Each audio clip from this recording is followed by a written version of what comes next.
O inox está em todo lugar. Ele molda o nosso mundo.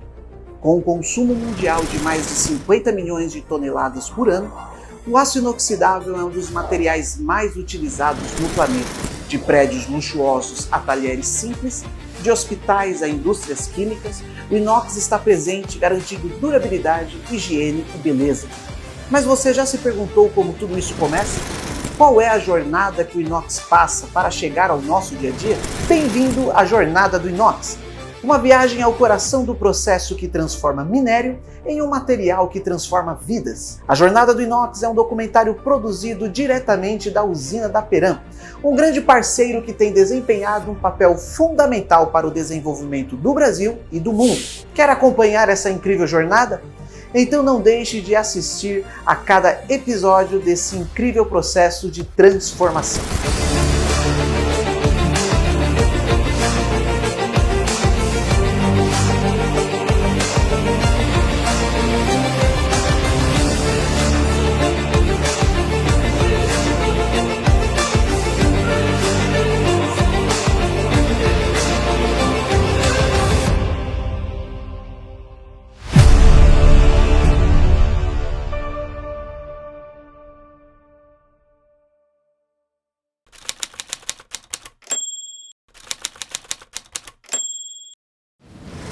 Tudo começa nesse processo, no coração da siderurgia, a redução. É nele que o minério de ferro, combinado com o carvão e calcário, se transforma no ferro gusa, a base para a produção do inox. A redução ocorre a temperaturas superiores a 1500 graus Celsius, onde a química e a força do calor convertem o minério bruto em um material líquido. É um espetáculo de engenharia e precisão. É metalúrgica pura. Vamos conhecer? Vitória Meirelles, eu tenho 29 anos, estou aqui na Peram há 6 anos, completando em novembro, no final do ano. Estou como gerente do Alto Forno 1, que a gente tem um fluxo que simplifica bem o nosso processo, o processo da redução. O nosso processo ele inicia no pátio de matérias-primas, em que a gente tem o recebimento da nossa carga, né? A carga ela se divide em carga metálica, que ela é composta pela pelota, que são aglomerados finos de minério, rico em ferro, o minério granulado também, e além disso os fundentes. A gente utiliza alguns fundentes como dolomita, calcário, manganês, para compor a escória que faz parte do nosso processo. A nossa carga redutora ela já é o carvão vegetal, e é o grande ponto que nos orgulha muito. O carvão vegetal ele vem das florestas da Peram Bioenergia, então é uma fonte 100% renovável e sustentável. A Peram Bioenergia ela produz o carvão que é utilizado, então nós utilizamos 100% do carvão da bioenergia aqui. Então vem o carvão vegetal, recebe também no pátio matéria-prima, modal rodoviário. Ele vem, o recebimento acontece no pátio matérias-primas. Do pátio a gente faz o transporte para o forno. Então a gente tem 2 altos fornos, sendo que o Alto Forno 1 ele data de 1949, foi o primeiro forno da antiga Cesita. A gente tem uma capacidade de produção diária que fica em torno de 500 toneladas dia, podendo até atingir valores maiores, 650, 700. E tem o Alto Forno 2, que é um alto forno de 1979, ele é um forno de maior dimensionamento, mais novo, e ele tem uma capacidade maior, de 1.000 toneladas dia até 1.600 toneladas ali de produção. O alto forno ele vai ser um reator que ele vai operar em contracorrente, em que a gente vai ter que as cargas elas vão vir via topo, então tanto a carga metálica quanto a carga redutora elas vão ser abastecidas via topo, em camadas alternadas, e a gente tem que o gás ele vai entrar de forma ascendente, por isso o contracorrente. A gente tem um equipamento que é o soprador, que vai succionar o ar da atmosfera. Esse ar ele vem e passa por regeneradores, que são os nossos calpers. Qual que é a função do regenerador? Aquecer o ar antes de injetar no forno. Então, com o próprio gás de alto forno, a gente aquece esse ar, e esse ar quente, numa temperatura de sopro em torno de 1000 graus, ele vai entrar por essa região no alto forno. E aí, nessa região, a gente vai ter a reação do carbono com o oxigênio, vindo até o gás, o monóxido de carbono, o gás CO, que é o gás que vai fazer a redução. Então, o nosso processo é reduzir o óxido de ferro a ferro metálico. Então, para isso, a gente cria um volume de gás nessa região. É interessante que a carga ela tenha permeabilidade, de forma que a gente consiga fazer com que as reações aconteçam, e também que esse gás seja aproveitado. Então, a gente não pode ter um fluxo tão livre, de forma que a gente perca o gás. Nas etapas do forno, a gente carrega o forno por cima, a gente tem 2 sistemas de carregamento diferentes no forno 1 e no forno 2. No forno 2, a gente tem um sistema de carregamento via correia transportadora, então a gente tem silos de armazenamento, que é o nosso stock house, em que a gente tem o minério, em minério pelota em diversos silos. E a gente tem também o carvão separado em granulometrias diferentes. Então a gente tem separa o carvão em carvão grosso, o carvão médio e o carvão o menor, que é o small charcoal. Tendo essa separação, a gente roda um leito de fusão aqui, em que a gente analisa a composição de carga. Essas cargas vêm via correia transportadora e lá em cima a gente tem basicamente 2 silos. O sistema do forno 2 é um sistema de topo sem cone. Então a gente tem um sistema, que a gente fala o sistema Polwurt, em que a gente tem 2 silos que vão funcionar basicamente por equalização de pressão e diferença de pressão e vai fazer a carga desse material para o forno, sendo distribuída através de uma calha rotativa. Isso nos permite fazer uma distribuição de carga da forma que a gente deseja. O que para a gente é muito importante é o fluxo gasoso do forno. Se a gente quer uma marcha mais central, por exemplo, a gente vai colocar materiais com granulometria maior no centro. O carvão grosso, por exemplo, ele é colocado no centro visando esse gás passar ali. Se a gente coloca um material mais fino, a gente vai diminuir a quantidade de vazios e aí o gás vai ter mais dificuldade para estar passando. A gente visa o maior rendimento possível. Esse rendimento, o que vai ser? Vai ser a relação entre o CO, que é o nosso gás redutor, e o CO2, que é o resultado final desse processo de redução. Então a gente vê quanto gás está sendo aproveitado através dessa relação em que a gente vai ter o rendimento do gás. Rendimento do gás bom, estamos aproveitando bem o gás. O nosso gás de topo vai sair até mais pobre. Rendimento do gás está baixo, a gente está perdendo muito esse gás. Além disso, a gente tem medição também de permeabilidade, fluxo de gás, medidores, sondas mecânicas e radar que vão medir a carga. Então a gente tem sondas lá em cima.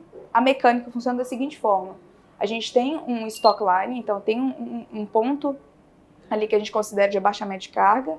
Se a sonda desce, sondou, encostou na carga, ela recolhe se ela atingir o stock line. E aí libera o carregamento. Se ela não atingir, a gente vai ver pelas sondas que a carga vai estar descendo. Entendi. E aí tem um vazio ali. O nosso processo é um processo que não para. Então aqui a gente vai ter uma visão geral. Essa é a visão geral do carregamento do forno. Então, como eu mencionei, tem as correias transportadoras que levam até o topo com os silos. Aqui tem os silos de matéria-prima. Aqui são os silos de carvão, separado em grosso, médio e o small. Aqui a gente tem os silos de fundente e aqui os silos de carga metálica. Embaixo a gente tem também peneiras. E por que é importante falar dessas peneiras? Porque para a gente, a qualidade da matéria-prima é essencial. Além da composição química, que a gente quer materiais que tenham maiores percentuais possíveis de ferro, menos sílica, e a gente também quer material com baixo teor de fósforo, por causa dos aços que a gente produz, a gente também precisa realmente peneirar esse material. Por quê? Porque essa fração de finos que o material carrega, ela atrapalha na permeabilidade e no fluxo gasoso. Então a gente peneira esse material. É importante ressaltar que no peneiramento do carvão, o carvão a gente tem um peneiramento primário e secundário. A gente tem que, depois desse peneiramento, o residual é a moinha. A moinha, que é a parte mais fina nossa aqui, ela é cortada numa tela de 9 milímetros, às vezes 12 milímetros, 9 milímetros. Essa moinha a gente leva para a planta de injeção de carvão pulverizado, que é a nossa ICP, comumente a gente fala, em que a função da planta é o quê? Pegar essa moinha, tirar as impurezas, moer ela e transformar num carvão num fino de carvão muito fino. É um pó. Esse pó de carvão, ele é injetado nas ventaneiras quando o ar quente entra. E ali a gente vai ter o maior fluxo de gás, que é o gás redutor da carga. Então a gente injeta o ar quente com os finos de carvão naquela região. Além disso, tem o carvão que é carregado via topo, para a gente realmente remover o oxigênio contido no ferro, contido no minério de ferro, que é o óxido de ferro, e transformar ele em ferro metálico, para a composição do gusa. Então a gente tem que essa utilização da ICP, ela nos favorece tanto no controle de nível térmico, porque quando a gente injeta o carvão na região das ventaneiras, a gente tem uma resposta muito mais rápida termicamente, e também quanto ao nosso balanço de carvão. Então, aquele material que às vezes iria para venda ou para algum local, a gente consegue fechar mais o nosso balanço de carvão, reduzindo a nossa geração de finos ali que vai para venda, né? E aí diminui o nosso consumo. Tudo aqui é monitorado, então a gente tem o rendimento do gás, então o percentual de rendimento do gás aqui, a temperatura de topo, como que funciona o nosso controle de pressão e contrapressão. Isso é importante porque a gente tem a pressão que a carga faz, tem a pressão que é a pressão de ar, que é injetado, e além disso tem a pressão da base, que é a região do cadinho, onde tem os líquidos, que tem um empuxo ali também naquela região. Então o controle de pressão para nós é essencial.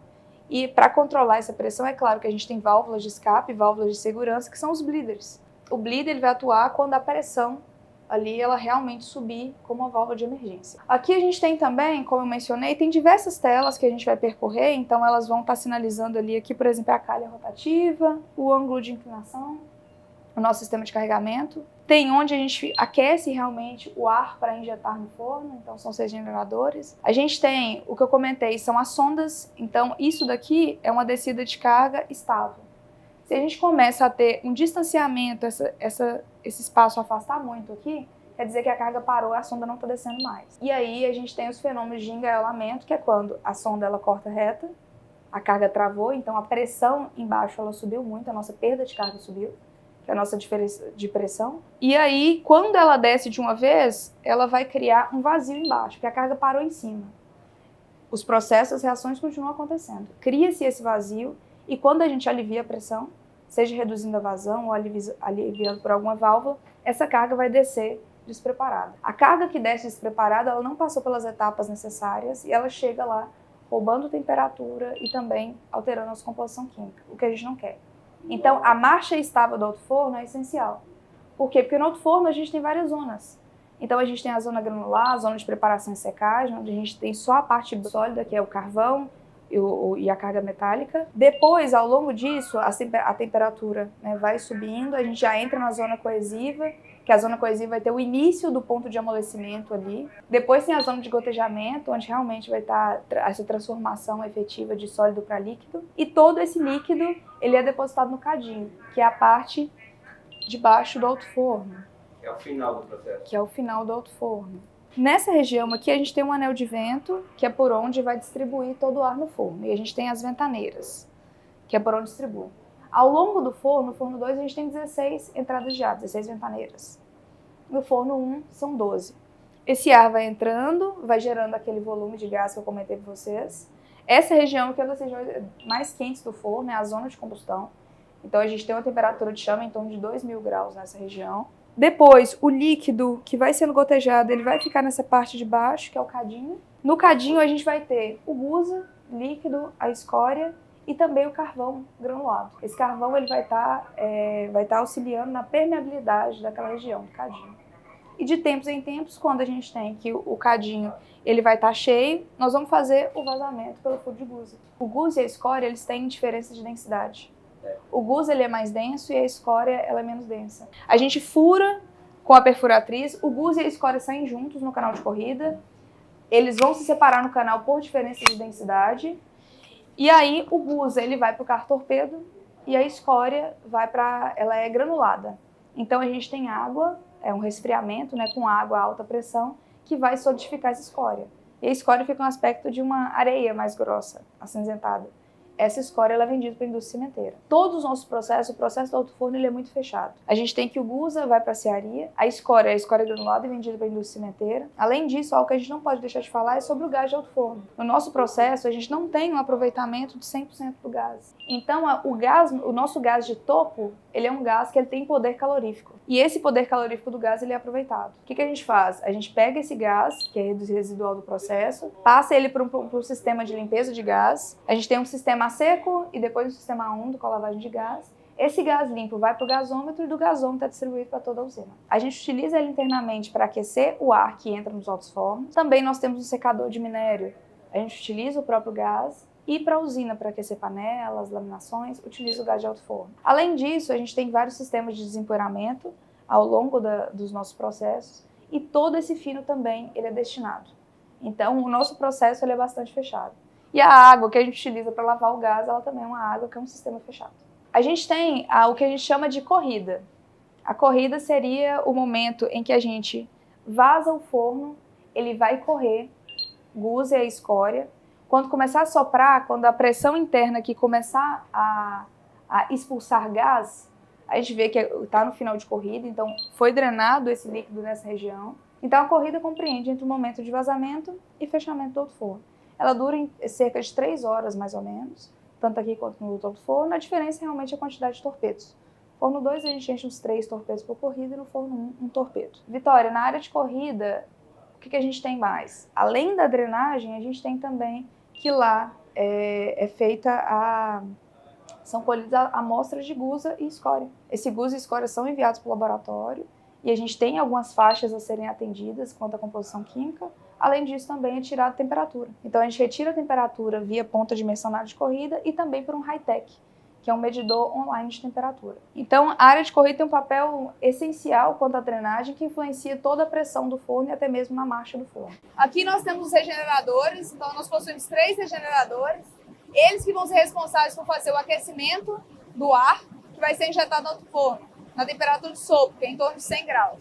A gente tem sempre um ao vento soprando para o forno e 2 aquecendo, 2 regeneradores ao gás. Essa é a região em que a gente tem o ar que vem aquecido, distribuído nessas entradas de ar do forno, que ao todo são 16. Aqui a gente consegue identificar que tem um visor em que a gente consegue visualizar dentro do forno se está tendo a injeção e também as 2 lanças que vão injetar os finos de carvão no forno. Nessa região aqui que vai estar é a zona de combustão que vai gerar o gás para permear nossa carga e reduzir o óxido de ferro. Então nessa região aqui a gente acompanha a entrada de ar no forno. Através desse visor a gente vê se está liberada a entrada da ventaneira, se está tendo fluxo de ar. E aqui a gente consegue visualizar também as lanças de injeção queimando na zona de combustão. Aqui a gente vê, nós temos outro forno correndo. Uma corrida, ela compreende desde o momento de abertura até o tamponamento do forno. A corrida dura em torno de 3 horas cada corrida, saindo gusa e escória. E após finalizar esse esgotamento, essa drenagem do material no cadinho, a gente tampona o forno. Aí a gente aguarda em torno de 60 a 70 minutos normalmente para fazer um novo vazamento. Este é apenas o início da jornada. O ferro gusa seguirá para a aciaria, onde será transformado em aço inoxidável. Prepare-se para descobrir como a ciência molda um dos materiais mais importantes do mundo. Não perca!